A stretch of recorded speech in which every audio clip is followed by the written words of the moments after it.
நடிகர் ரஜினிகாந்தும் கமலஹாசனும் இணைந்து அவங்க ரசிகர்களுக்கு ஒரு மெகா ட்ரீட் கொடுக்க போறாங்க. அதுக்கு இயக்குனர் சுந்தர் சி காரணமா இருக்க போறாரு அப்படின்னு பேசப்பட்டுட்டு இருந்தது. அது மட்டும் இல்லாம நடிகர் ரஜினிகாந்துடைய அடுத்த படத்தை எந்த இயக்குனர் இயக்க போறாரு, எந்த பெரிய இயக்குனர் இயக்க போறாரு அப்படின்னு பல கேள்விகளும் இருந்த நிலையில தான் சுந்தர் சி இந்த படத்தை இயக்குறதா செய்தி வெளியாகிருந்தது. இப்ப அந்த படத்திலிருந்து விலகுவதா அவர் தரப்புல இருந்து அறிக்கை வெளியாகிருக்கு. இது ஒட்டுமொத்த ரசிகர்களுக்கும் ஒரு மிகப்பெரிய ஏமாற்றத்தை தான் ஏற்படுத்தியிருக்கு. நடிகர் ரஜினியும் கமலும் இணைந்து ஒரு படம் பண்ண போறாங்க அப்படின்ற செய்தி வெளியானதுல இருந்து அந்த படம் எப்ப வெளியாகும்ன்ற அளவுக்கு மக்கள் மத்தியில எதிர்பார்ப்பு அதிகமா இருந்தது.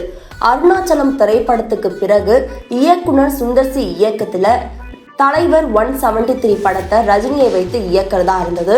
அந்த படத்தை நடிகர் கமலஹாசன் தயாரிக்கிறதாவும் இருந்தது. இந்த நிலையில தான் இயக்குனர் சுந்தர் சி ஒரு ஷாக் நியூஸை மக்களுக்கு கொடுத்திருக்காரு.